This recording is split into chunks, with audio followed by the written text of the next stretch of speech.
तो ये घर है योगेश रोहिला का। आप देख सकते हैं कि सहारनपुर के गंगो इलाके के सांगा ठेड़ा गांव में हम यहाँ पर आए हैं और ये घर है उन्हीं योगेश रोहिला का जिन्होंने अपने 3 बच्चों की हत्या की है, साथ ही साथ अपनी पत्नी को भी गोली मारी है। पत्नी की हालत गंभीर है, हार्ट सेंटर रेफर कर दिया गया है। प्रायोजक हैं cancer healer centre, a new beginning. लेकिन तीनों बच्चे जो हैं वो कह सकते हैं कि उनकी मौत जो है वो हो चुकी है। आखिर क्या वजह थी ये अभी खुलकर सामने नहीं आया, लेकिन जो पुलिस अधिकारी हैं वो साफ तौर पर यही कह रहे हैं कि प्रथम दृष्टया पता लगा है कि जो योगेश रोहिला था वो अपनी पत्नी नेहा के चरित्र पर शक किया करता था और शायद इसी के चलते उसने ये कदम जो है वो उठाया। लेकिन सवाल खड़े हो रहे हैं कि अगर पत्नी के ऊपर शक था तो आखिर उसने अपने 3 बच्चों को क्यों मौत की नींद सुला दिया। छोटे बच्चों को उसने खुद गोली मारी है, सबके कनपट्टी पे सटा कर उसने गोलियां मारी हैं, पत्नी को भी कनपट्टी पे गोली मारी है। एक बेटी की तो यही मौके पर मौत हो गई थी और 2 बच्चों की इलाज के दौरान जो है वो मौत हुई है।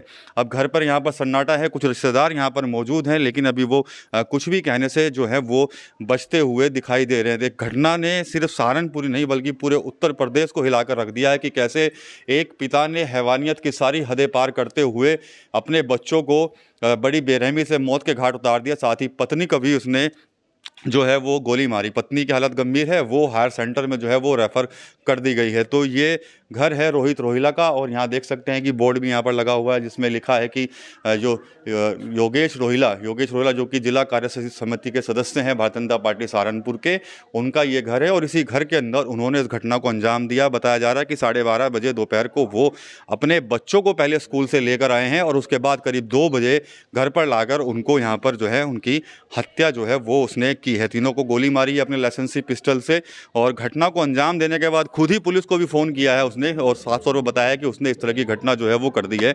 यहाँ पर गांव के कुछ लोग हैं, उनसे भी यहाँ पर हम पूछने की कोशिश करेंगे क्योंकि बताया जा रहा है कि मानसिक स्थिति उसकी कहीं ना कहीं ठीक नहीं थी जिसकी वजह से उसने ये घटना को जो है वो अंजाम दिया है।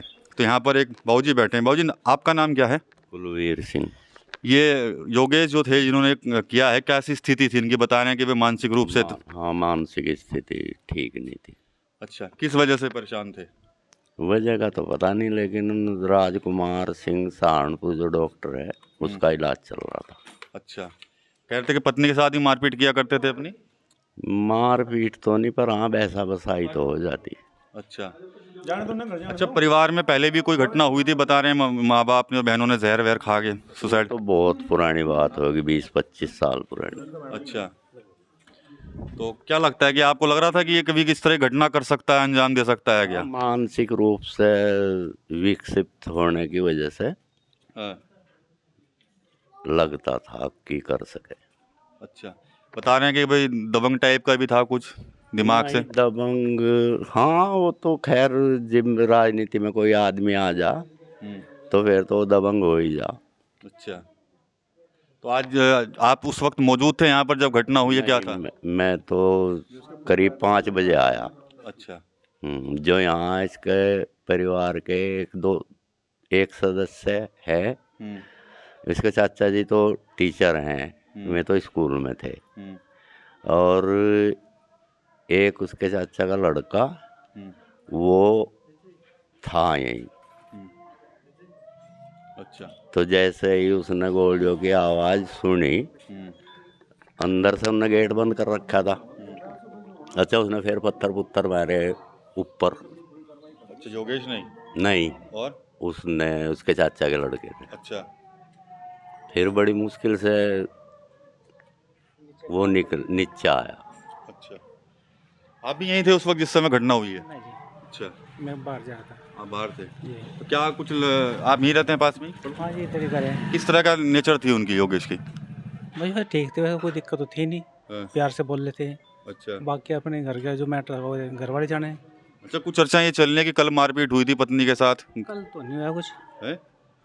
कल कुछ नहीं हुआ, पहले हुआ था वो तो। पहले होता था? हाँ जी, एक दिन हुआ पहले। चलिए, आप बहनोई हैं उनके? क्या नाम है आपका? लोकेश कुमार। क्या कुछ लगता था आपको कि कभी परिवार के आदमी हो कुछ? काफ़ी टाइम बाद आया, मेरे पास तो टाइम ही नहीं आने का, मैं तो अपने बच्चों में बिजी हूँ।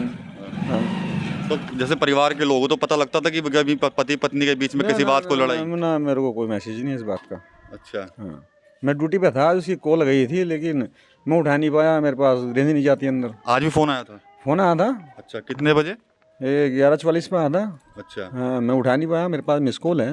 अच्छा, हाँ, तो जीजा हैं उनके कोई और बात नहीं हुई। अच्छा अच्छा, तो कह रहे हैं कि फ़ोन मेरे पास भी क्या था, मैं फ़ोन नहीं उठा पाया। इशू बना के खड़ा कर देते हैं। जब ये 5 मौत हुई थी तो जब मैं आया था, मेरी बहन की शादी थी, मैं भात दे के उतरा था तो यहाँ से फ़ोन कहा, मैं यहाँ आया, मुझे पुलिस वाले उठा के ले गए उनको।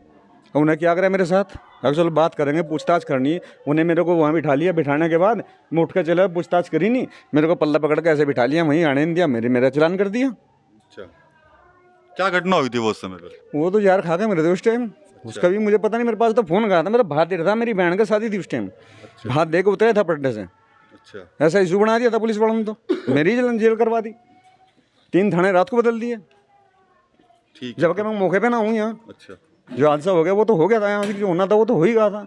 मैं तो दिल्ली से आया हूँ भैया, अच्छा, दिल्ली रहता हूँ मैं, जब भी दिल्ली रह रहा था। ठीक है। तो ये यहाँ पर जो नज़दीकी लोग हैं, रिश्तेदार हैं, वो यहाँ पर मौजूद हैं। साफ तौर पर ये कह रहे हैं कि हमें कभी यकीन नहीं था कि वो इस तरह की घटना को अंजाम दे सकता था, लेकिन जिस तरह से ये घटना हुई है और योगेश रोहिला ने अपने मतलब समझ सकते हैं कि पूरे परिवार के लोगों को ही गोली मार दी, अपने 3 बच्चों को गोली मारी, पत्नी को गोली मारी, तीनों बच्चों की मौत हो चुकी है। पत्नी जो नेहा है वो गंभीर हालत में है, ज़िंदगी और मौत से वो जूझ रही। तो इस घटना ने सिर्फ सहारनपुर के सांगाठेड़ा गाँव को नहीं बल्कि पूरे उत्तर प्रदेश को जो है वो सन्न कर दिया है, क्योंकि कैसे सवाल यही उठ रहे हैं कि अगर योगेश को अपनी पत्नी के ऊपर ही शक था तो आखिर क्या वजह थी जो उसने अपने 3 बच्चों को भी जो है वो मौत के घाट उतार दिया। फिलहाल पुलिस हर एंगल से मामले की जांच कर रही है। पुलिस का कहना है कि जो पूर्व की जो घटनाएं हुई हैं उनका भी संज्ञान लिया गया, उनको भी जांच में जो है वो शामिल किया जाएगा। टीवी 9 यूपी के लिए सहारनपुर के सांगाठेड़ा गाँव से विकास कपिल। प्रायोजक हैं cancer healer centre, a new beginning.